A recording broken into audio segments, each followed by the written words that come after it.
Hey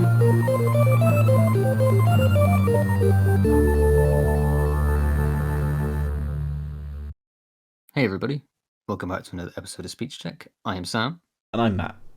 and this is episode 30. And today we're going to talk about Starfield, the new PlayStation portable handheld, and the most money that we've ever spent on a video game.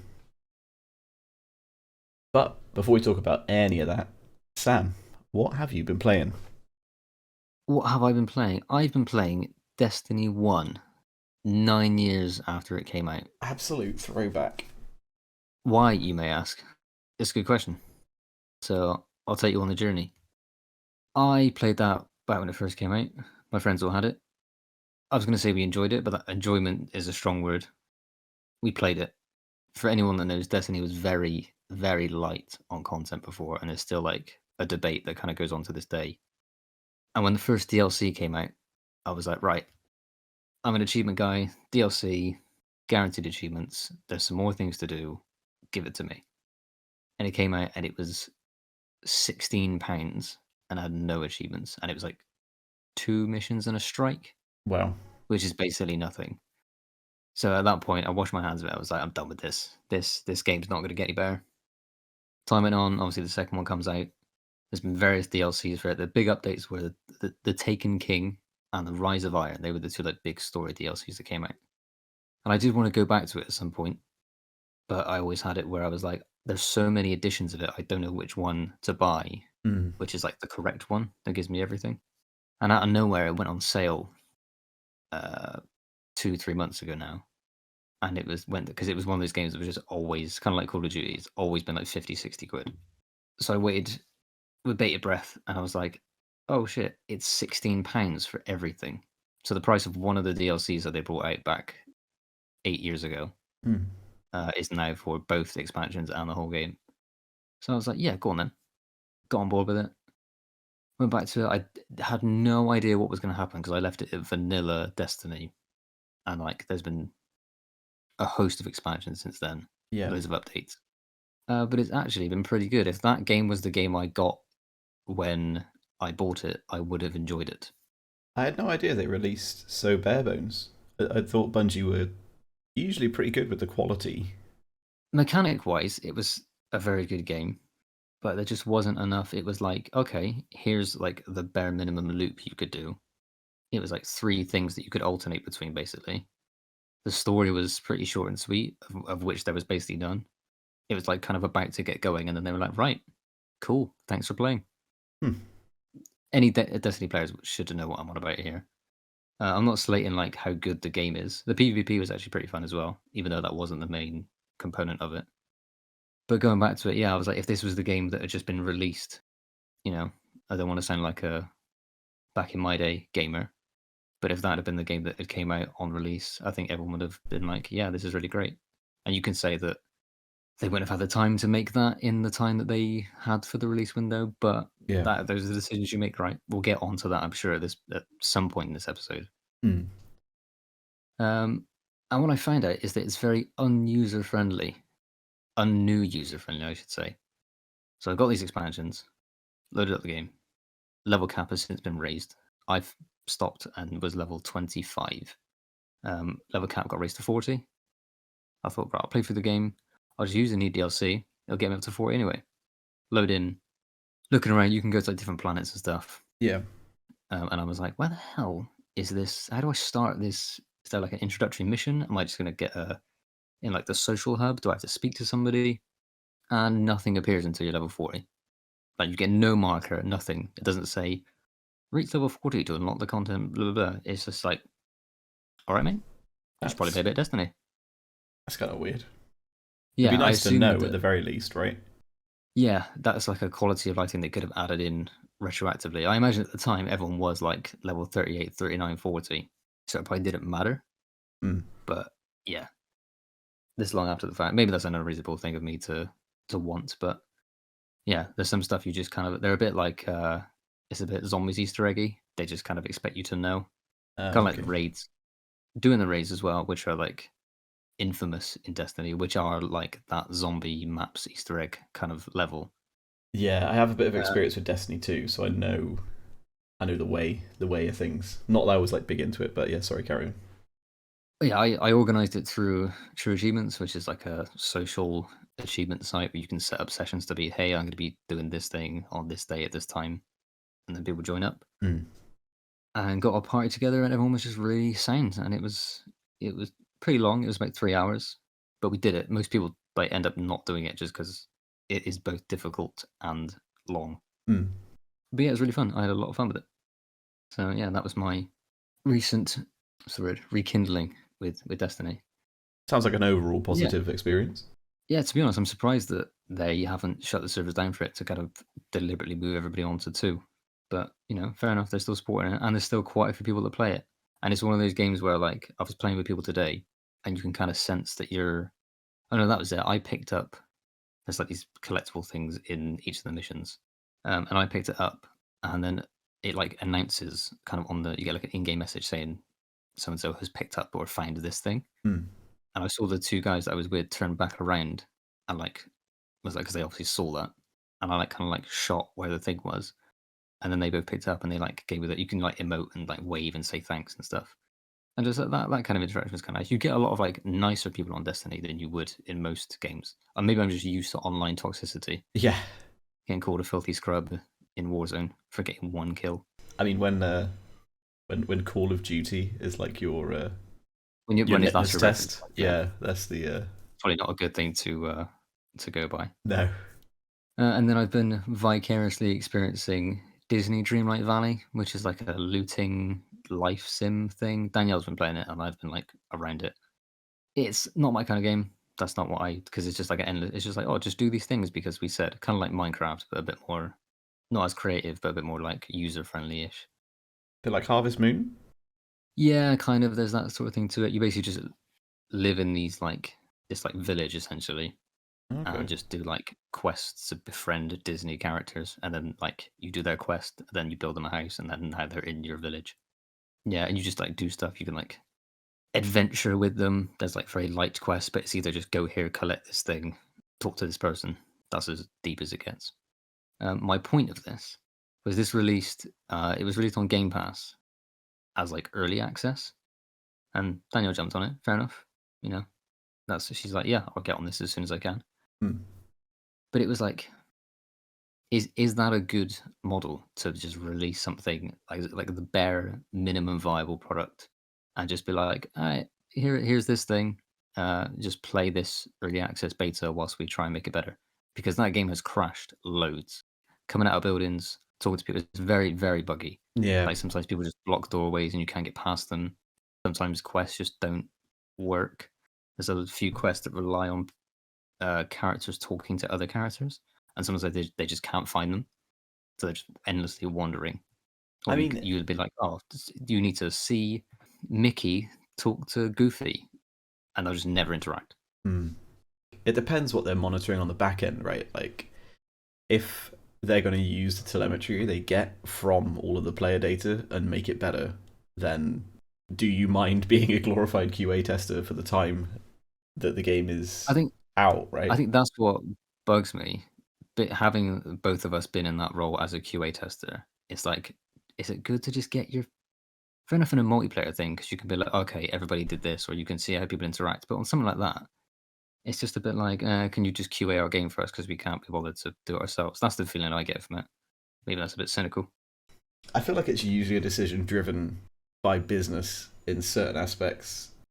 It's a way to get money sooner, it's a way to get it's like a marketing beat for when you release an early access, and then when you release an update you can have like a really not simplified, but the marketing funnel is like slightly easier to get people excited for. Whereas if you're just showing trailers and then releasing 1.0, like you have to build that hype up a lot more carefully, I think. But yeah, I suppose it just Is- depends how you feel about it. Like if you see something in early access and you're like, I would like that, but I want to enjoy it when it's finished. You can always. It sounds. I mean, it might be a bad thing to say, but you can always not get the early access, right? I mean, it's definitely a choice, yeah. If you want to go in on that, if you know, that's another side to it. Do you accept that going in, knowing this probably is going to be a bit of a buggy mess, Mm. but is that the price you pay? Also, excuse it because it's on Game Pass, right? So it's It's not like you've had to pay for it, but the game Yeah. like is a paid game when it eventually does come out. Or if it wasn't on Game Pass, you would have had to buy it. I think it's, I don't know, I feel like it's a model of early access gone by. You know what I mean? Like I feel like even after I feel like Hades, PUBG. I feel like PUBG kind of killed that model, in my opinion. if you bring out a good, well, like how do you want to do early access? You should have a complete feature set for the product, and the product should deliver value when it is released at early access. It shouldn't be half broken. Like those bugs, everything that she's experiencing should be like 3 updates away because they've not been QA tested properly. And if you want like balancing data for your like single player town sim for some reason, if you really need that, you really want it, like then sure, have the EA data for it. But yeah, it just seems like they're using the players as QA, and it's a way to, I don't know, prove to the execs like, oh, look how many players we've got. Cool, fund the rest of this project. Yeah, done.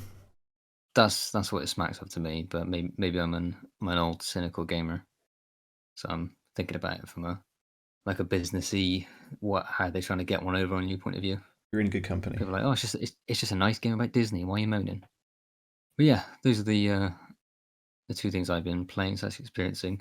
But before I throw it over to you, Matt, I'm Okay, going to say something completely off topic and completely random. smash me with it. I've I not was read any of watching, your points, so this is so I raw. was watching Die Hard with a Vengeance, aka Die Hard 3. Uh huh. Do you remember anything about Die Hard 3?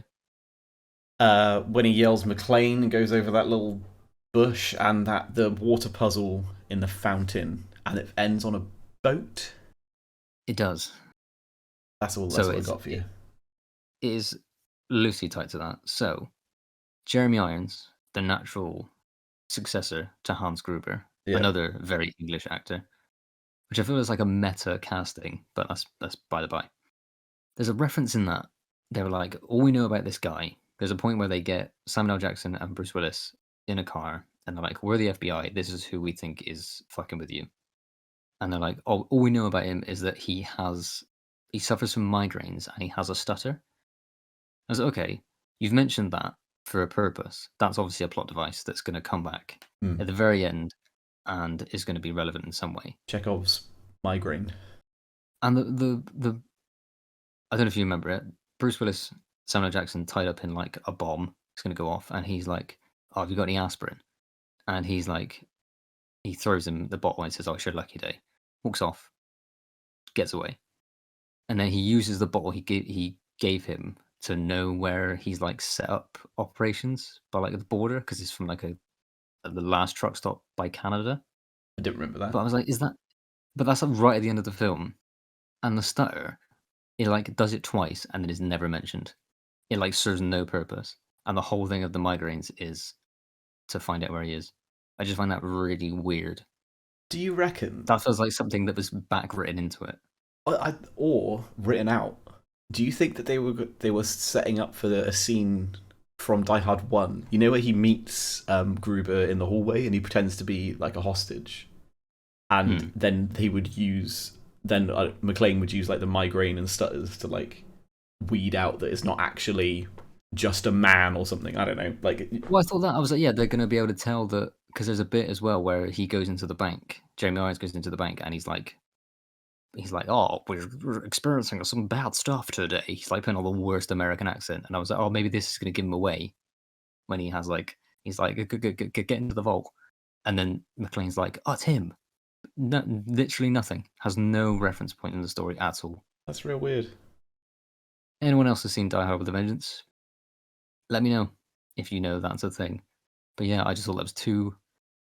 It was like they boiled his identity down to these are two things we know about him. One of them is completely irrelevant. Very odd. Anyway, over to yourself. What have you been playing, Matt? But it's been a little bit of time since we recorded one of these. It has. Couple weeks, month. But we're essentially reviewing August. Yeah. So I had a few, but I just picked like the most poignant things, I suppose, or the things I spent the most time with. So I picked up a game called Deadlink a little while ago, and it is fantastic. It's a cyberpunk themed roguelike arena shooter. So if you imagine like Doom Eternals, or like combat arenas strung together with roguelike choices, like upgrades that you get for yourself. It's quite simplistic in its makeup, but intensely satisfying. They've really like nailed the fast paced like Twitch combat, and you've got four different frames, I think they're called, to pick from, and each one has like a different set of skills, access to different weapons. There's all the the standard roguelike upgrades, all that kind of stuff, and it's just a fun time. Like I put about 10-12 hours into it. The only thing it misses is the one more run thing sometimes. Like when you get right to the very end and you've been like sweating trying to get through the game. And I personally, I keep dying at the second phase of the final boss. And it's infuriating. I was literally one shot away at one point, and I've never been so angry at myself. Ooh, that hurts. Oh god, mate, it was. But it's just a game. I can't fucking stand that. Yeah. That doesn't help at this moment in time. If someone says that to me, they go straight out the window. Like there's only Just one being option. that, but being like, and then someone, it's just a game. And be like, oh wait, yeah, like that does not reaction. Actually, wait, all of my thoughts are now gone. My feelings were completely invalid. Never mind, I'm okay now. Zen. I would definitely recommend Deadlink to anyone. I think it was only like between a £5 and £12 or something. I got it on sale, so it wasn't that expensive for me. But yeah, you'll get hours of fun out of it for sure. Do you know, is it just Steam only, or is it console as well? I think it's only on Steam. I've not checked into it. That I think it's Steam only. But go on your Xbox, see what's there. Maybe you'll be there. Next up is Cyberpunk, because I am getting ready for Phantom Liberty, which I have pre-bought. Don't judge me. Interesting. I believe in CD Projekt Red. My faith. I want to believe. My faith in Cyberpunk is unwavering. I have been a champion of it this whole time. To be fair, you've always been fighting its corner. It's exactly the game anyone who didn't wholly believe the marketing thought it would be. That is a very like PR diplomatic way of assessing the game. But I also think you're correct. Yeah, like it's exactly as good as it needed to be. Let's not fuck about. Like I was disappointed by the whole street cred system. That it was just like a second way of gating certain items. It was just a leveling system. Like I thought there was going to be some really cool, like realistic crime simulator where you've got to like manage your relationships with all these gangs and like have street cred with each one of them. But no, you just gangs always enemies, street cred always going up. Like that was it. That was the only thing I was disappointed about in the game. But yeah, Phantom Liberty is coming out pretty soon, and they fucking nailed it from the looks of the early access game. Oh, the early gameplay that I've seen. Like, is it championed by Idris Elba? Is he the poster boy for it? I think so. I think he's going to play one of the people in Dogtown. I think it's a new area. But yeah, they've changed the skill trees entirely. Like it's completely different to the main game. New AI and police. Like they've actually put max stack in the game properly, and the police have AI and use it. They don't just spawn behind you and start shooting you. They have vehicle combat now, and like special skills to go with vehicle combat. And all of the quality of life stuff is free. You just get that when the update comes out. That's free for everyone. It's only the new area and the new quest stuff, and there's an entirely new skill tree related to the relic, and I think that's locked behind the DLC as well. But that's like, you don't need that to enjoy the rest of the game with those new updates. So I'm pumped for it. I think it's going to be great. I've been playing through it again. I started a knife throwing build, which is a touch OP, but Cyberpunk is a bit of a power fantasy, really. It's not like a challenge. Even on the hardest difficulty, you're only really struggling for the first like 5 hours, then you get a decent weapon. It's like, oh, okay, stealth is like wicked overpowered. Never mind. And yeah, and I went through a weird phase of playing survivor likes as well. So I've completed Vampire Survivors many times. Like, and by completed, I mean 100%ed the achievements on it. Like, yeah, you went in on that game. Fair play. I got both the DLCs, 100%ed them. Like I've done everything on that game.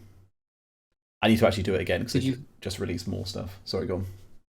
As someone that doesn't obviously go for achievements really yourself, there must have been obviously something behind that drove you to make that decision, or were they just that well designed that you wanted to do them anyway?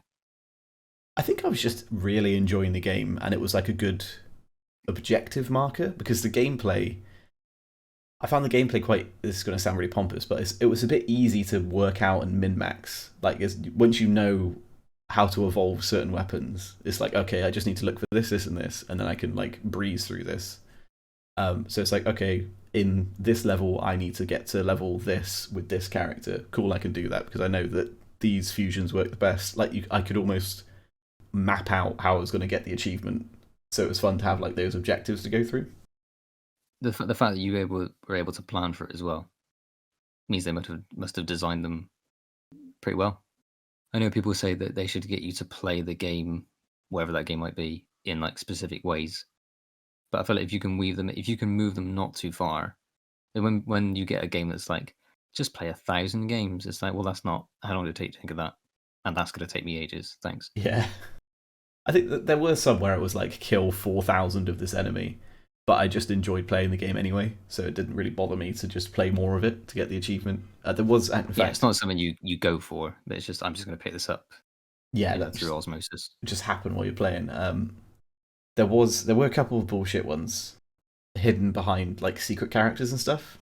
And I think I might have mentioned this to you here, like on speech check before, but you had to type a specific set of letters in at the home screen, wait 3 seconds, press enter, type it in again, press enter, then type it in again and press enter, and that would unlock a character and give you an achievement. And I had to look that up. I could not have worked that out. I don't know how anyone worked it out. Like, it must have been data mined, I guess. So there were a couple of absolute nonsense ones in there, but most of them, like, I was really driven to get. But no game really lives up to Vampire Survivors for me. Like, I played Death Must Die, the demo, which is quite good, and the demo is actually free on Steam right now. So Death Must Die, I can recommend. I think I got about 3-4 hours of gameplay out of it for a demo as well, which is pretty good. Brotato, I played a fair amount of, but it doesn't have that itch, that thing, that little nugget. I suppose like Deadlink, like Hades has it. You finish a run, you're like, God, I just want to get right back in there and do it. Vampire Survivors has it, where you just want to get straight back in there. Brotato, I finish a few runs on it, and I'm like, I'm kind of bored of that now. And Halls of Torment is probably one of the better ones I've played.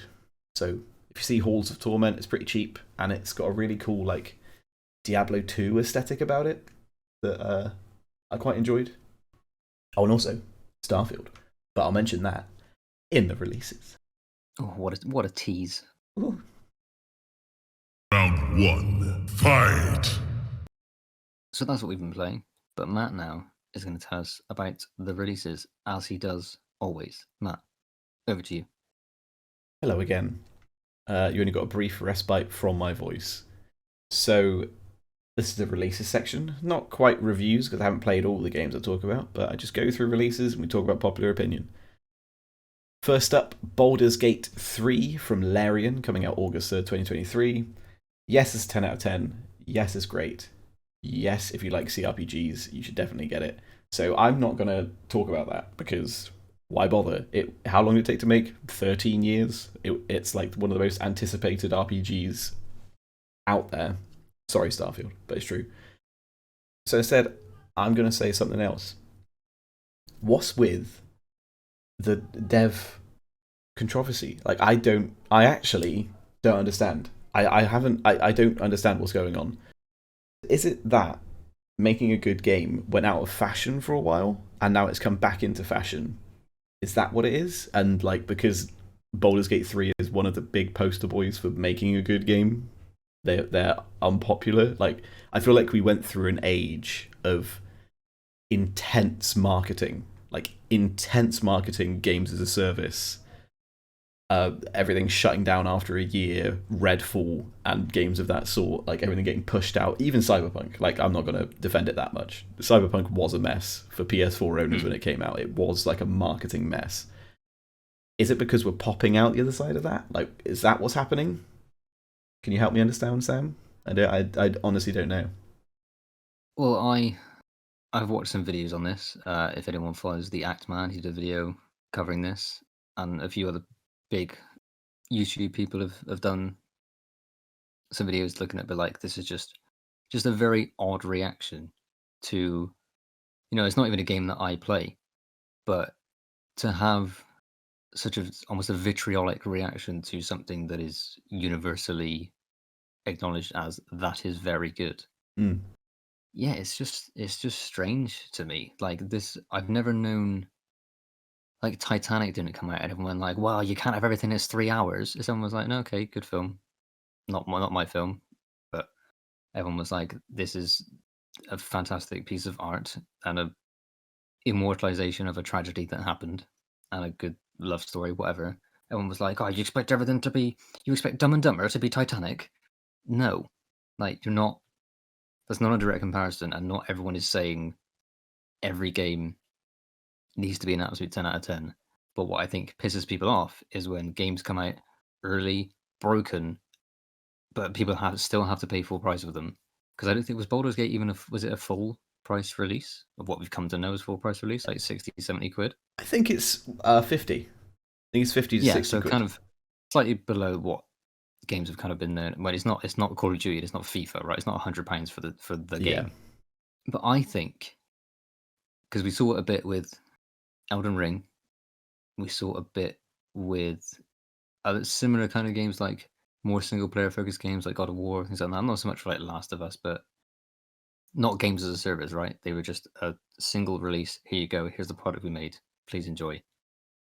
Because they made a point, right, of coming out and saying any updates we'll do will be free. We're not going to charge anything. No cosmetics, anything like that. This is just a game. We're going to use the power of the internet to make that game better. Yeah. Which they've done already, right? They've just fixed loads of stuff. And I think it's people who have been either boxed in this thing of the priority is to not make a good game, right? It's to make a profitable game. Mm. It's to make your Ultimate Teams, your Fortnites, your games like that. If it can also be a good game, that's great.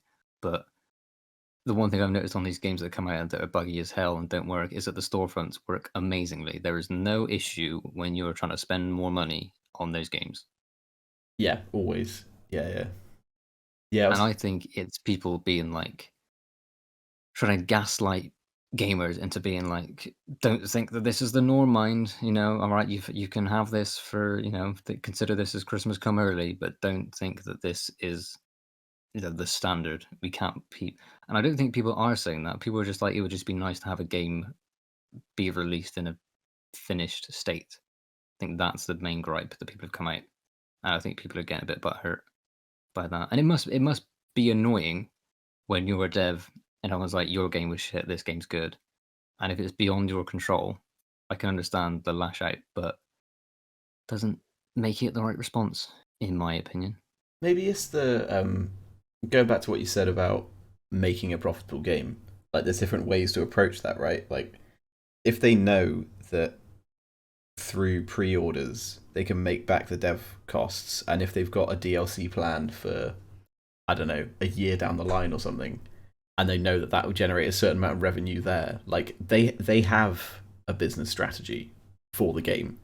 It just so happens that they put 100% into making it as well, like all of their effort. So it came out, and it has bugs, right? It has bugs and balance issues, and like you said, they're just listening and fixing as much as they can. And on a game that big, it can't not have it, right? It's just impossible. Open world RPG with like you can interact. I was watching. You're asking for it. Yeah, and you've got true, like, it's based on 5th edition, so you have like proper interaction. Like, you can move shit, pick anything up, cast any spell on anything. It's like really, really open. From what I've seen, I don't know that much about it because I've not played it, but just from what I've seen, it's like a very, very open interaction kind of game. That's how people are making the owlbear from the top rope stuff. Oh yeah, I've seen that. Yeah, like stacking. Amazing. Yeah, I love it. Like, if you could do that in a game, that's awesome. Yeah, thank you for shedding some light on that, Sam, because I found it really weird. I mean, maybe they also saw it as like a bit of a cheap shot at people that do have those storefronts, saying like, our game doesn't have that. We just respect the fact that we're making a game. Is that I like think there was definitely some, like there were some shots fired, I think, from them in that statement. That wasn't, like, a completely innocent yeah? thing, but, go ahead, because it's been more highlighted by the fact that, like, Larian are, like, what, they're, like, double A, right? They're not an indie startup with, like, 10 people. They've got a considerable right, but they're not Rockstar, they're not EA, they're not Mm. Activision. So it's like, if they can do it, there shouldn't be any excuses for people that have, like, 90 people just on, like, rigging. Yeah, yeah. All right. Well, if anyone listening has any Just thoughts about that, like we want to hear them in the to say those are comments. just my thoughts and opinions, I'm not saying that's the I like to have a theory on things like this, and that's just from what I've seen, that's what I've surmised is my guess at why that reaction has come up, but I could very well be wrong, but that's just what I think. Yeah, it's a little baffling to me. Yeah, we want to hear your thoughts and opinions. Let us know. Yeah. Yeah, sign them off in the comments. I'm going to move on to Starfield now. Another massive, Yeah, it's been a big couple of weeks for massive releases. RPG. It's huge. It's enormous. Metacritic review 87, user score 5.6. Interesting. I think that's That not that accurate. surprises me. Yeah, that's harsh. That seems like a bit of review bombing there. I think I could talk to why that is in a sec, but yeah. So I got this. I was excited for it. It's Bethesda. It's based on Fallout 4, sort of. Like the way the gameplay is, the core, like on foot gameplay is basically Fallout 4. So I was well excited for it. Got it. It's good. It's just good. It's just fun. We're just gonna have fun. And you already know, right? Do you like Bethesda RPGs? Can you withstand jank? If the answer to both of those things is yes, play Starfield. I'm going to run through like the core systems, just outline them. So combat fun, it's refined from Fallout 4. Good weapons. The lean mechanic is somehow worse than it was in Fallout 4, but I don't know why that is. I found it to be really inconsistent because I use it quite a lot. Melee combat is underwhelming because I have a character that uses melee sometimes, and I've seen as well videos that unarmed is basically that you just can't do it if you're someone that looks for like really niche ways to play. But the core weapon systems and their upgrades, great, love it. Spaceship combat is really fun. I'm not someone that likes flying games at all. I really don't. But I think they've nailed it with this. I don't know how else to put it. Really, it's just fun. Like you have different parts of your ship that you can divert power to it, like dynamically at different times depending on what you're doing. So if you're running away, you put power in your shields and your grav drive to try and escape. If you're going on the assault, like put them all into your weapon systems or whatever. Like that's quite a fun bit of micromanagement. Then you've also got kind of like a VAT system in space where you can slow down time and target people's engines and like shield systems or their weapons, whatever it is, you can target it. And if you destroy their engines, they start floating dead in space, and then you can board them, and then you can have a first-person gunfight on their ship, which is like it blew my mind the first time I did that, and I was like, I'm absolutely loving this. That's one of those things that I feel like gets mentioned. Wouldn't it be cool if you could do that in a game? But it never happens. Like the closest we got is Battlefront 2, OG Battlefront 2. Oh yeah, fuck yeah, they did it there. Oh my god, I loved it there as well. Just like memory unlocked. That was legit, man. I love that. I also had one amazing. I'm gonna just like have a little anecdote. I warped in for a mission and orbiting a planet. Right there, I am looking around. There's a dead ship floating, and there's like a bandit floating around it, like a pirate ship. Take down the pirate ship, blow it up, board the dead ship, right? And it was full of pirates. And their gravity on their ship had like it was like on the blink or something. It was like fritzing in and out. So every now and then gravity would switch off and then on. So I was having a gunfight on an occupied ship whilst sometimes just being thrown into the air in 0G, and every bullet that you fire from a ballistics weapon like pushes you backwards from the explosion. And at that moment I was like, all right.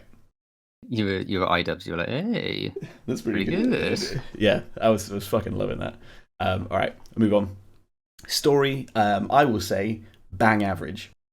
It's fine, does a job, gets you out there. It's a typical Chosen One story without going too much into depth. I'm not going to do, there's no spoilers, but yeah. You just happen to be the special person to do the special thing. The plot revolves around you. It's exactly this. You are very much the main character. Yeah. It's like Skyrim. It's just like Skyrim. It's just like Fallout 4. Like, you push everything forwards. I will say that the characters are much better. Like, they feel more fleshed out, more human, more natural. And from what I've seen, More fleshed out than Paladin Dance. I You love. you dare criticize my dear Paladin. God, I almost cried. Except him. Oh, that was. Sorry. That was, I'm unlocking more terrible memories for you. Can you stop this? You're taking me down some kind of road here. Yeah, I think generally they're just better acted. I mean, Paladin Dance was great, but there's something about the way that the speech is. It feels better. I don't know whether it's because you're not voiced anymore. Maybe it's that. Like, the main character isn't voiced, and that's kind of great. And I just like hearing from the characters, so maybe I'm engaging with them better because I haven't got my person kind of like like butting in all the time with like whatever they want to say. just chatting back sarcastically to everyone. Oh yeah. Yes, sarcastic. Yes, no was like the wheel. Yeah, when you like bored it down. But yeah, story's fine. Characters are good, and the side plots and the little offshoots from the main story are actually better narratively than the main story, in my opinion. Like, you have more interesting journeys from what I found so far. Those are the best things about this game, right? Getting distracted and having a great time. Yeah, so you've got kind of like the two layers of getting distracted, right? Where you've got like all the side factions, side quests, where you can just go away and work with them. And then you've got I can literally just pick any planet in any system and look for. Well, there's two things. You can either go to points of interest on the planet, land, and you'll have a dungeon to do, some resources to find, some stuff to scan, and maybe some aliens to fight.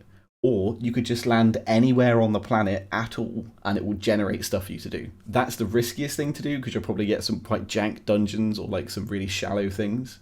But you've just got like infinite choice to go anywhere and do anything, and there's always a chance that something might crop up when you go to that planet. Like, there might be a whole side quest on a planet that you choose, but sometimes a planet is really just a rock with nothing on it. Like, that happens too, which is pretty cool. So I'm derailing myself talking about it. I'm just too excited. Base building seems like fun, but I haven't done any of it yet because it's a bit of a late game unlock thing. There are some skills it's not like completely locked behind certain skills, but you can't do a lot of it without them. So I haven't really done that, but it seems cool. There's a lot of automation you can do, like a lot of automation. Sorry to butt in. That's interesting that they flipped it round from 4, where they basically gave you that right off the bat. They were like, right, start building places. Yeah, they mention it to you, and like in 4, you did have certain things you couldn't build without. I think it was magazines in 4, right? You had to find certain stuff, or was it a skill? I can't remember. It's been so long since I played 4. It was, you could use, like, as opposed to needing specific resources, you could just, like, as long as you had something that was like metal, that would qualify. I think it was like that. Okay. Yeah, in this, you can start building stuff, but if you did, you would be making a rod for your back because you'd have to keep visiting places. I think you only unlock certain levels of automation like later on down the line, but again, I've not fully invested in it. And yeah, the automation seems cool. Like, you can have an inter-system link all feeding into builders that will just like generate resources for you automatically, and you can have a zoo. Good fun. Starship building, great. I spent a few hours building my own starship from scratch, and yeah, you can get really creative with it. The system's really cool. They hold your hand just enough so that it makes sense, but not too much so that you can't do whatever you want. The first ship I made was absolute trash, and I only realised it when I got hard locked because there was a story mission I couldn't do because my ship blew up too fast. So there's your problem. Yeah, that's the downside. You can make just a really crap ship. I've resolved that now. It took me a little while, but when you get your head around it, you can do some cool stuff. The new skill tree is fantastic in my opinion. You unlock a skill by putting 1 point into it, and then you have to complete a challenge related to that skill. in order to put another skill point in to get the next rank of it, and those challenges get progressively harder through the 4 ranks of the skill that there are. And they've also locked certain like core mechanics behind having a skill. So at the start of the game, if you don't have stealth, when you crouch, you get no detection meter because you're not trained in knowing how detectable you are. Oh, okay. If you don't have security, you can't pick locks, or they've got digipicks in this, which is both hacking and lockpicking. Yeah, but you just can't use them. You can't interface with it. You can't do it. Or I think you can do novice. The boost pack is quite a big part of the game. Don't have boost pack training, can't do it. There's also a slide. I can't slide at the minute because I don't have gymnastics. I think it's cool that they've done that. You have to pick the character that you want, and you literally build your abilities into it, which is sick. I like it. Graphics and performance. So I play my games on an absolute potato. It is the little engine that could. It's a solid 6 years old with borrowed parts that just powers on through and just keeps me going. So I am on minimum settings with 60% resolution scaling, and I do all right for the most part. It's only in cities. In cities, I get some chugging, which is unpleasant. But as soon as I get into a dungeon instance, the gameplay's fine, like normal. So it's very well optimized. I'd say in a nutshell, it's Fallout 4 mixed with Oblivion, because there's slightly better like characterization and ability to roleplay with the game. And I'd say a dash of No Man's Sky, Elite Dangerous, and Satisfactory. Now, anyone who likes Elite Dangerous would probably tear my bollocks off for saying this is anything like Elite Dangerous, because that's like a hardcore space sim. But I'm talking about like in the lightest possible sense. You have a ship. Thematically. Yeah, like it's got some thematic DNA from Elite Dangerous. So I'm just covering myself there. Please don't come for me. Sorry, before you move on to the next installment we have on the reviews, I would just want to say, kind of linking back into the comments we made about Baldur's Gate. I don't know if you've seen the things around this where people have been hating on it a bit, and there's been loads of hate from like PlayStation like fanboys, where people even modded in the PlayStation Studios logo, like over the Xbox logo to like pretend, quote unquote, that it's on PlayStation. I don't understand. And that to me is a strange reaction. It's like, for all intents and purposes, I'm on Team Xbox. Not that I categorize myself as that, because I have a PlayStation and a Xbox. But I've got like a heavy investment in my gamer tag. This is the first Xbox exclusive that's been like quite good, and it's needed it for a long time. Yeah. You know, since the Xbox One came out, since like 2013.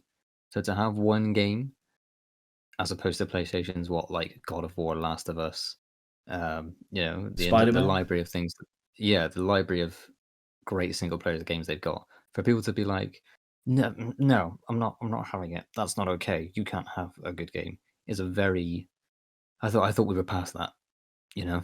Yeah, I mean, like Xbox has been riding Bungie for so long. It's like it can't all be on Bungie, please. Like it just can't. Yeah, you can't just go. Remember Halo. Remember Halo? Yeah, that was a good game, right? You like Halo. I was going to talk about that 5.6 as well. I have seen some negative comments regarding the amount of menuing that you can do or have to do in Starfield, and it is true. Essentially, you can fast travel from any point generally to another point in the world that you've discovered. You can do that anywhere. Like even if you're inside, you just go there. And that might sound like, oh, that's a bit crap, but I think that it's a really clever quality of life thing to do. Like the first time I took off from a planet, engaged my grav drive, put the power in the right place, went to the next planet, and then went down and landed. That was really cool. Everything looked great. And sometimes I do it when I get a new ship, right? I don't want to do that every single time. I think that level of menuing is fine, and the people that don't like it are the people that want that real like No Man's Sky level of like literally breaching the atmosphere on a planet, flying for like 5 minutes to the next planet, and then landing carefully. But in this, it's all handled through cutscenes, and I'm absolutely fine with that personally. I say that doesn't seem like it. Say this is effectively a 9 out of 10 game. I don't feel like that reason alone should lose it 3.4 points. It's usability. That's what I see it as. It's just usability. Last up, we've got Blasphemous 2 from the Game Kitchen. Came out the 24th of August 2023. It's going to be a pretty quick one because, well, I mean, it's quite a small game, easy to describe. Metacritic review score 83 and user score 8.3, interestingly enough.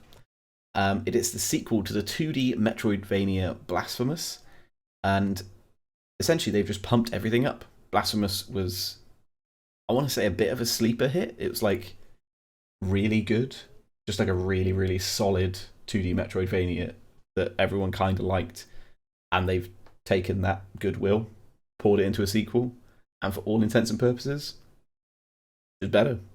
I wanted to kind of like shout this game out because it's really unique.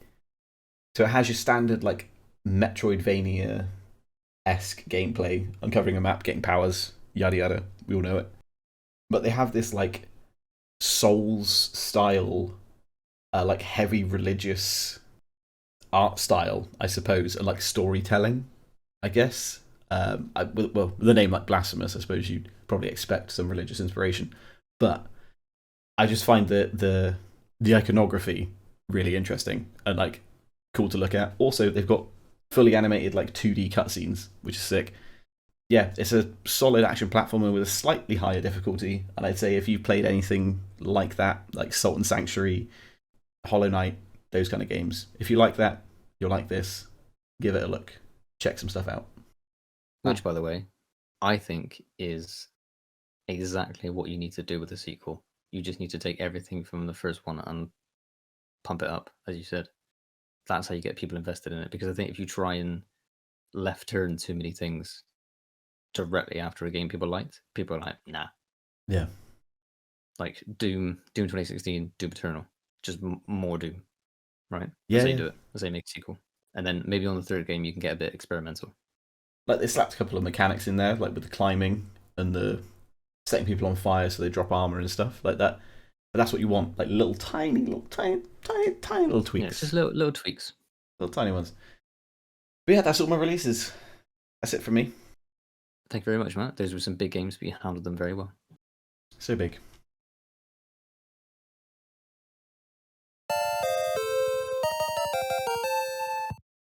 Okay. So that is what has come out. Sam, tell us what's gone on. Well, I'm going to link to the things you talked about, which, if we're good at what we do, that is the things we should be doing, right? It's almost Kind like it's planned. It's almost like we planned this. So my first one, there have been some leaks for one upcoming project and one now released project in GTA 6 and Starfield, respectively. So two teenagers from a hacking group called Lapsus, I think I'm saying that right. It ends in a $sign, so how one puts that into speech, I'm not too sure, but I'm going to call them Lapsus. They were involved in leaking footage of GTA 6 specifically. So we'll start with GTA 6, move on to Starfield in a sec. So everything until this point is referring to GTA 6. Arion Kurtage and another minor, they're under 18, so they'd not been named, were the two people that were involved, and they were previously involved in attacks on Uber and Nvidia. So this isn't their first rodeo when it comes to hacking people. They were caught red-handed by London police. They were literally in a hotel room with their equipment and being like, I can explain. I'm trying to steal things. They got into Rockstar's internal Slack, and they were pretty brazen about it. Kurtage apparently literally said, I am not a Rockstar employee, I am an attacker. So, there you go. Nice. Good cover. In a similar story, Darren Harris was arrested for attempting to sell Starfield on the shopping app Mercari, which, if you don't know, is kind of like How? Gumtree and Depop. How? Yeah, I don't really quite know how he got hold of it. But he also posted the first 30 to 40 minutes on his YouTube channel and on his Twitter. From the brazen attitude that they both displayed, I'd say that they're both kind of just looking for clout. They weren't looking to get away with this. They weren't looking to give this to people early or do a community service. They were just trying to say, look how big my balls are. Mm. That's what I think anyway. My point from this, as I try and do with all the news, what's your thoughts on hacking, Matt, in this context? Because I know from various leaks beforehand, I think it was Borderlands 3, when some guy on Twitch, like, people seem to be taking it very, very seriously. Um, I know Rockstar have shut down various mods for Red Dead 2 in the past, like even unmonetized mods, Mm. that you still need to have. It's not like it's a free version of Red Dead 2. You needed Red Dead 2 to play it, and then this is a mod you install. Yeah, people get their backs up very much so. Nintendo obviously have very, very strict on stuff like this. Yeah, what's your thoughts?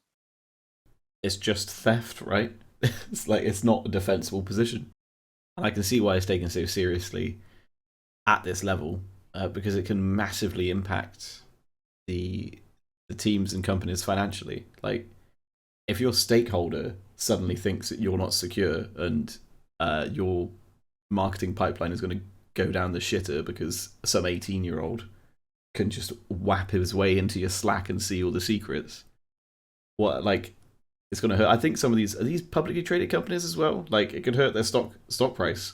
Like, it could be terrible to be hacked and have things leaked early, especially if you're somehow stealing the entire game. If that got out, like, although there's almost definitely already like cracked versions, probably somewhere, but they've got ways to try and prevent that from happening. It's just theft. It's shitty thing to do. I think people think lighter of it because it's like just games in air quotes. But at the end of the day, it's a company's IP. If someone did this with a film or a media, at the end of the day, it's a product that you've stolen and then distributed without the rights to do so. So, no, just to say, like you said, it has like far further even reaching consequences to things like stock prices, and people could get fired for being like, you were the person responsible for securing our data breaches. Yeah, and if they do that, and let's say it does damage the stock price, and half that team gets laid off because of that, like, you could wreck people's lives, fully wreck people's lives, and it isn't some kind of like, you're not the Lone Ranger, you know what I mean? Like, it's not some kind of romanticized steal from the rich, You're give not to the hacking. poor thing. You're not Edward Snowden, like exposing like government corruption. No, You're it's just taking a game because you're trying to flex your hacking skills. Yeah, and like, sure, sometimes game places have shitty practices and stuff, and that should be called out. By that I mean microtransactions and like predatory monetization. I don't mean like terrible shit that goes on at certain places. If you're doing it for that reason, then maybe I could see it a bit more as like a revenge thing or something, or I don't know, some kind of statement. But I think generally, just theft is probably not the way. Yeah, you're not the virtual Robin Hood that you think you are. Yeah. Item number 2. Sony have announced a PlayStation Portable handheld. Sort of. So there's a new handheld PlayStation device coming. It's more of a remote play device that only actually works on Wi-Fi, although doesn't have to be on the same Wi-Fi as your PlayStation. So you don't have to be like in the same place as your PlayStation, if that makes sense. Mm-hmm. But it does literally just stream games from your console to this device. So if you've seen the Xbox cloud gaming thing, basically PlayStation's version of it. Visually, it looks like a Switch. It's got the screen and it's got the in between the two halves of the controller. Retails at $200, which is a pretty steep price tag by my estimates. And you'll already need a PS5 in order to be able to use it. So that's what, $650 roundabouts, $600 at least, because it is literally just streaming everything from your console. So you can't like buy games through this. It's just a screen and a controller in one for your PS5 that you should already own. But apparently the main things like latency and graphics and the audio are pretty good from some reviews that I perused. To me, it seems like a luxury device for someone who can kind of just wants the latest gadgets and can do that without too much stress. My point, Matt, is portable gaming a priority? Do we even need it? Is mobile gaming its own thing? Should that be left alone? Or because the Switch and the Steam Deck exist, is that it? Game over? Did portable gaming belong to those two respective devices / companies? So we coordinate our topics, but I don't read, the meat of it, right? So it's not to spoil myself. I like to react live to I appreciate that. to what's going on. And from everything you've just said, my my number one question is, who is this for? Who wants this? I don't get it. I don't get, number one, streaming stuff. I'm still not I'm not on board with that.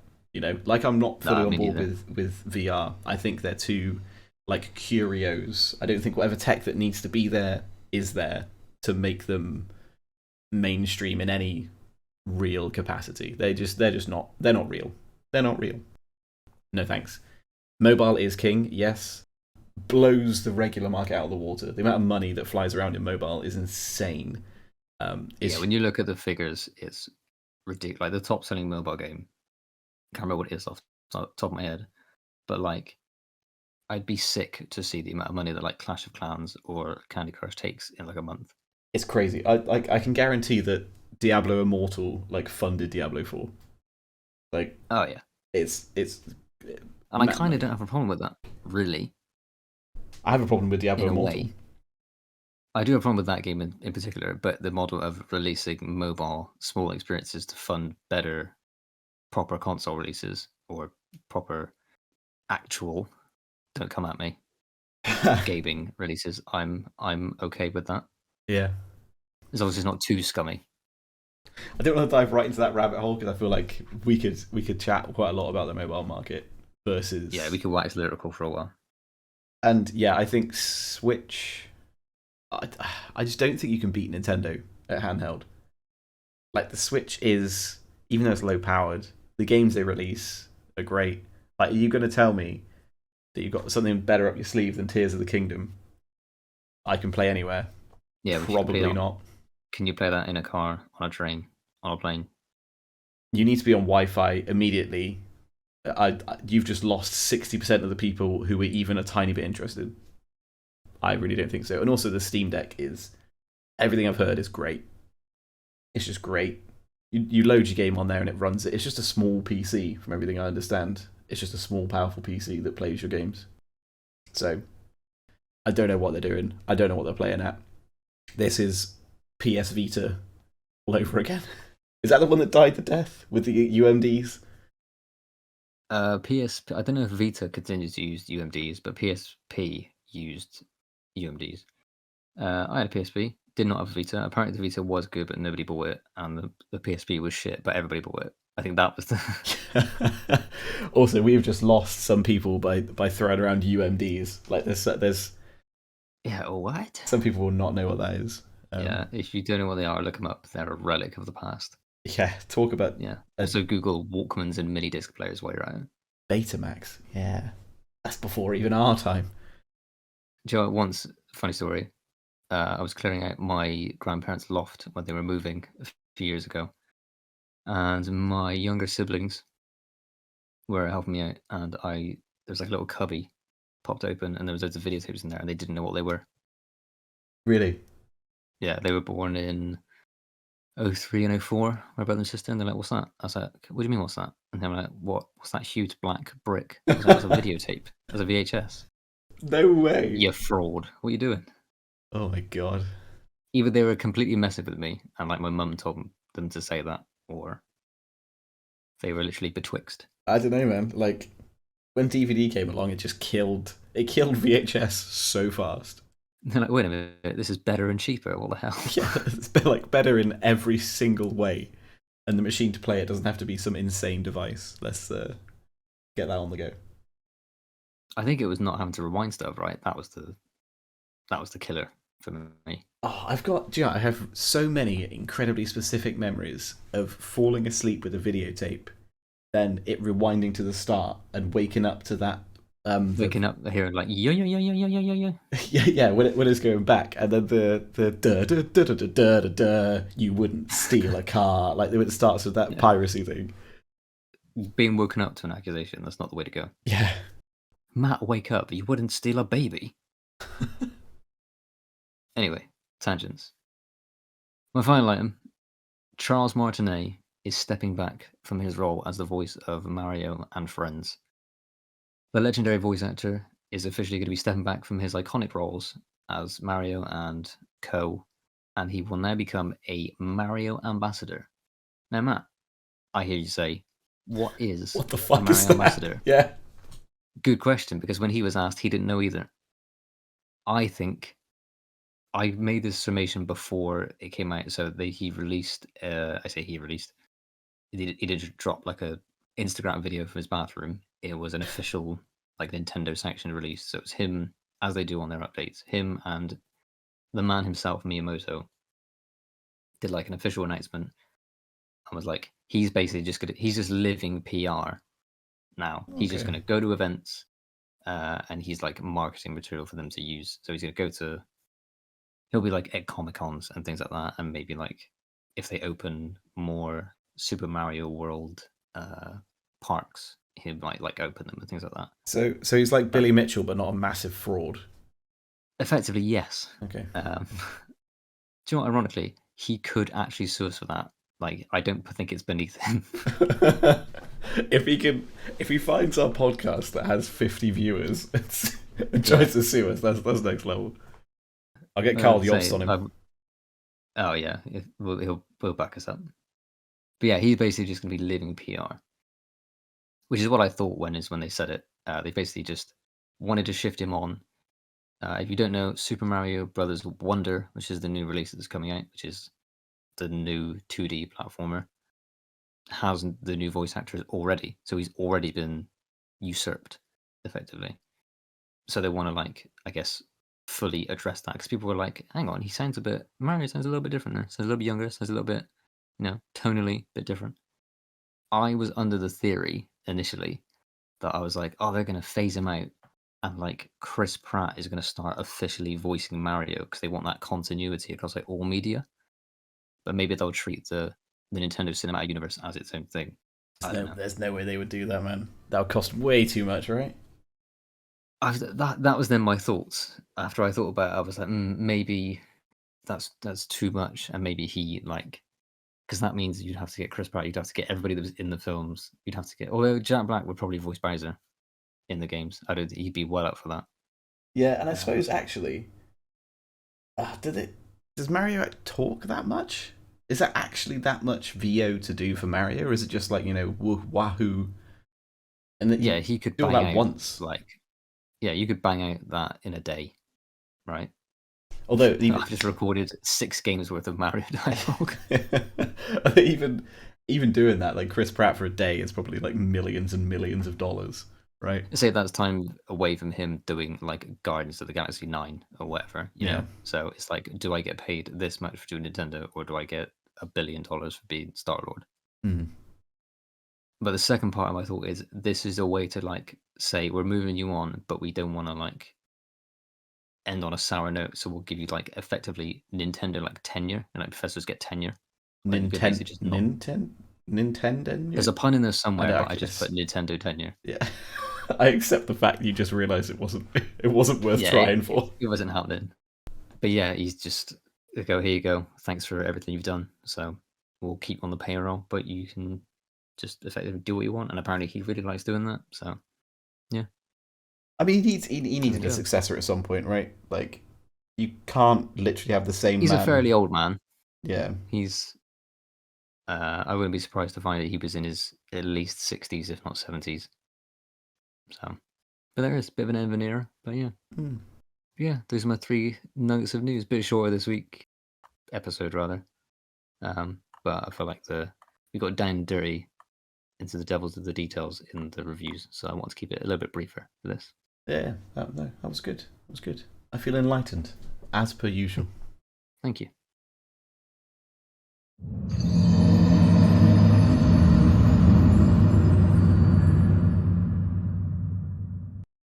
So that's enough of me and the news.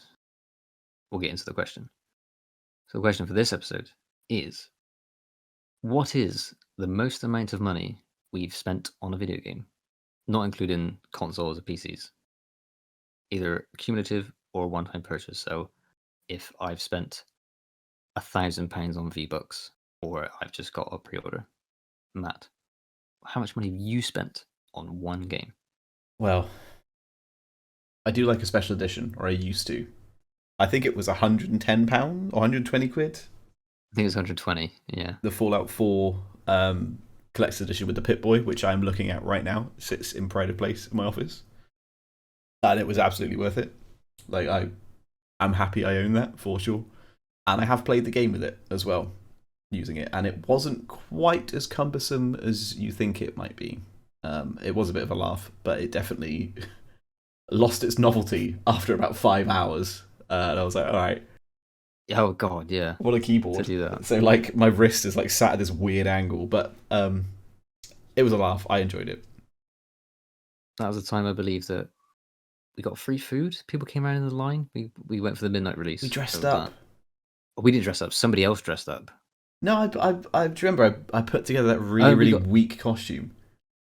But that was like thematic and appropriate. I think I had a Fallout piece of clothing, but there was a guy there who was in full like Vault jumpsuit. He had a wig on. There was a guy with a rig filming him. I don't know what they were doing, but yeah, they got well into it. And then because we were in town in like the center of Bristol, and it was like chucking out time at the clubs, and so we had to like just get a tirade of abuse and people coming out of there. What a great night that was. Good times. And yeah, like I said, I still look at it, and the little container it came in, I just use for bits and bobs now. So, you know, it still serves a purpose, even though I don't really play the game anymore. I did get the special edition of Fallout New Vegas 2, but I've lost parts of that somewhere along the way, somewhere along the many moves I've had. I've lost bits of that, and that was about 80 quid, I want to say. Did that come with the playing cards? Yeah, I've got the fucking... It's like that, the platinum chip? I've lost a couple of the chips, purpose? I think. No, it was all just guff. There was a comic book for Benny's backstory, which is actually kind of cool. Like you get to see him in his tribe and that. But yeah, that the New Vegas one, I definitely look at a lot less. It is just like a brown box on a shelf that no one would know what it was. You know what I mean? Yeah. I think that was just before pre-orders kind of became like a thing. Yeah, they hadn't quite hit their peak. I remember a lot of like statuettes back in those days. Quite a lot. Yeah, they were big, like early to mid 2010s. They were like all the rage, which I will get to on my money. Oh god. Also, I wanted to bring up the story about. Do you remember the GTA V release that I went to you with? I do. Again, you came with me. Centre Bristol as support. And with no intention of buying the game, so you were a very good friend. And then you were like, "No, do you know what? Fuck it, I am going to buy the game." When I got to the counter, yeah, I came with you because you had no one to go with, and we're like, let's just go together. And I'm not a big GTA guy. Like I play them, and I think they're good games. You know, I respect the effort that goes in. I got to the counter, and the guy was like, "Oh, I've got like one like metal tin version left, like one of the special editions. Everything else is regular." And I was just like, yeah, go on then. Like I think it was what, 50 quid or something? Can't remember. Bought that, and then on the way out, you were like, Matt, you do realise you're in a queue of like 100 people who are desperate to get their hands on GTA 5, and you're just like really mid about getting the last special edition in this place. I feel like when you bought it, the guy behind you was like, oh. A little bit of his soul died. There was a sigh of pain. When the words out of my mouth were, well, I don't really like GTA, but yeah, go on then. Yeah, like why not? Everyone who bought that went home, played it immediately, and you were like, nah, maybe get to this weekend. Yeah, I'm sure I'll stick it on at some point. Currently using it as a coaster. Yeah, I think unsurprisingly, the most money I've spent is the drip, the slow trickle, the sneaky fingers in my wallet. And that would be TF2, just because I played it for the longest amount of time. Crates, keys, skins, you know, all that kind of stuff. I'd estimate, I don't know, 300 to 500 quid all told over the amount of time that I've had it. Just little drips and drabs here and there. And also, I had TF2 before it was free to play, so I bought it on the orange box on Xbox, and Xbox 360. So way back when VHSs were all the rage. And I liked it, so I then bought it again for PC, and then they made it free to play, I think about 2 years later. Or that's just a random timeline I've made up, but yeah, at some point in the future they made it free to play. But yeah, I've spent a fair whack on TF2. I'd be interested to see like 4 games like that and similar, like Fortnite's and Call of Duty's now. They've got like the Call of Duty points and all that. What like the average person spends? Say in a year, how much does the average player spend on just on microtransactions, just on like in-game currency? That is an interesting one because I bet that's really, really closely guarded. Like, I could look up now approximate figures for sales on like any game that's on Steam right now fairly easily. But In terms of like proprietary stuff yeah, within the game, I bet they're very tight-lipped about letting you know what that is. Yeah, more Because like if they're like, "Oh, this game's free," but everyone, the average player spends 100 quid on this game throughout the year, that's double what you pay for it, right? yeah, yeah. Just read your one of your entries. 150 quid for the Epic Edition of Gears of War. Do you want to tell me about that? Yeah, I was gagging for Gears of War 3 to come out. I was hot and sweaty for that game. I bought Bulletstorm, which is another Oh game my made god, by people can fly, to get the beta code for Gears of War 3, that was a limp game. which I think it was a game made so they could sell a beta code for 40 quid. Just my personal opinion, but yeah, I remember I was working part-time at Primark at the time. I finished at 2 o'clock on a Thursday. I went to Game Station in the centre and picked it up after my shift. Took it home. I had to take this fucking huge box home on the bus, which didn't go anywhere near my house, and it was pissing down. So it was quite a war in itself to get that game home, but it felt earned. And then unpacked it when I got home. There's some cool stuff in it. So I think that was like the first proper season pass that I remember. So they had obviously a DLC roadmap for it. You got all that free because there was codes in the game that gave you all that. You got a statue of Marcus Phoenix, which I am looking at right now.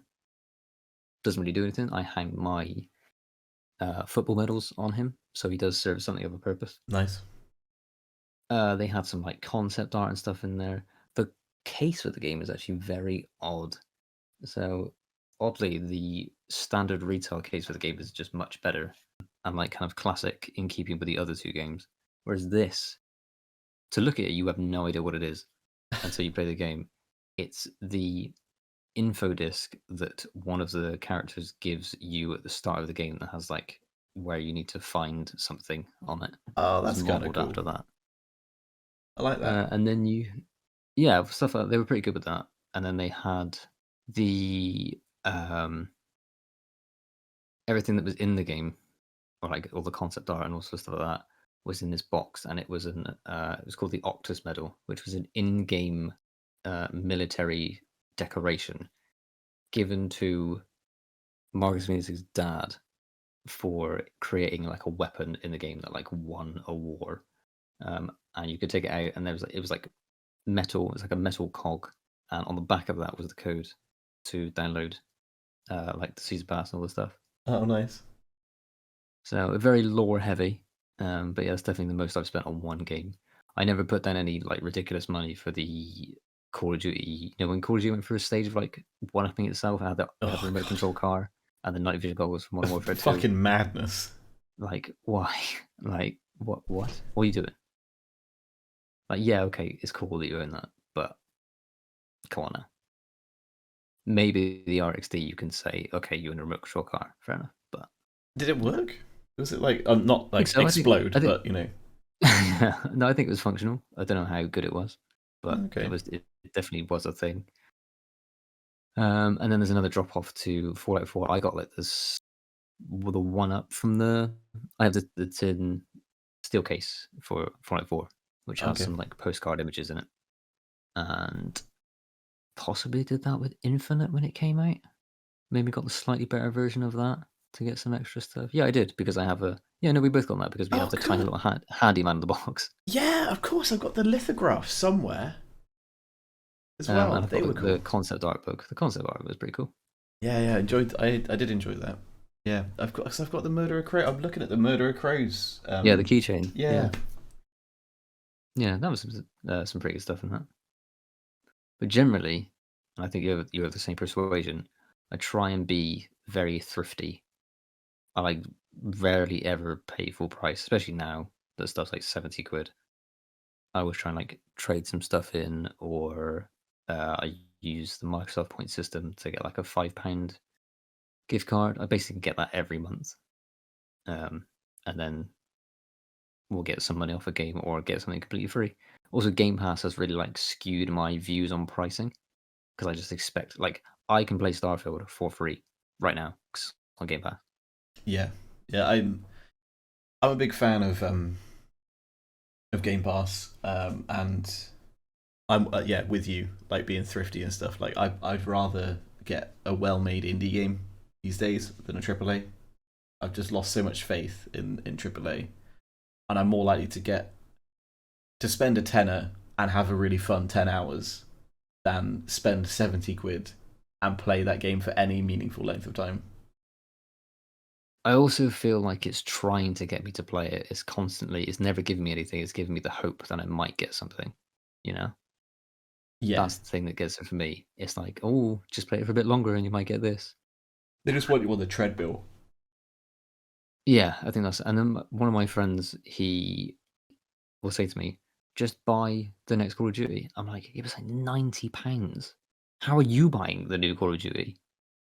Yeah, and You know? also like after Vanguard, which was kind of panned, right? Vanguard was like not a good Call of Duty, and it was Yeah, everybody hated that. I think everybody hated that and World War Two. like, I mean, I kind of like World War Two. I know you like World War Two, yeah. I put like 100 hours into just the multiplayer. I literally never played the single player. I'm just a sucker for those weapons, man. Like the World War One and World War Two weapons. Just love it. I'm not gonna go down that route, but you know that tangent. Yeah, 90 quid for it. I did not pay 90 quid for World War Two, for sure. No. They're like, oh, you get the digital Blagen edition. It's like, all right, what do I get for that? You get the game. I want to be done with the era of games saying you get additional content, and by that I mean here's some skins. Can we just fuck that off? Yeah, which will be available to everybody in a month. Yeah, I don't want it. Just no. I don't even care if it's exclusive. Like even if it's something you could only get in Starfield, right? The digital, not the £100 Mad Lad edition where you could like access the game 5 days early, but it's like 70, then like 80 or something, and it's just skins. Why do I care about skins in my single player game? Yeah, it's an odd selling point. I also don't agree with the pay to play early. Because if that's what you pay 100 quid to play it 5 days early, you're paying £20 a day to pay it early. Just doesn't seem worth it to me. It was a Because weird I could choice. literally wait and play it for free. Yeah, For free. My Game Pass subscription for £12. yeah. It was curious. I'd really be interested to see the figures, like on the I back suppose end. they're trying to toy with it, right? If they're trying to move away from that model, they need to experiment with other ways that they can monetize their product. So I guess this is just another way. And if it works out, it works out. If it doesn't, they'll try something else. Yeah, if I get a digital deluxe of something, I want proper content, like something. Like in RE2 and RE4, they gave extra weapons which were inaccessible any other way. Like you had to get them through. You had to get them through those means. You got the original soundtrack, and you got like some screen filters or something. Fuck Like it. the noir and things like that. Yeah, I'll take that. It's at least something, right? Yeah, and it isn't just absolute guff. It at least alters my experience of the game somewhat. But yeah, I think that rounds it off. That's the most money we have respectively paid for each of our games. Yeah. Sorry, I got a bit ranty at the end there. I was getting real mad about digital deluxe editions. You're gonna anger some devs now. You'll be like, "God, you people want additional content for your pre-orders. What do you think we're made of?" I mean, can we need to put a pin in that? Can we put a pin in that? Bring that up another time. Oh no, I want to get on that. Is it hashtag Baldur's hate?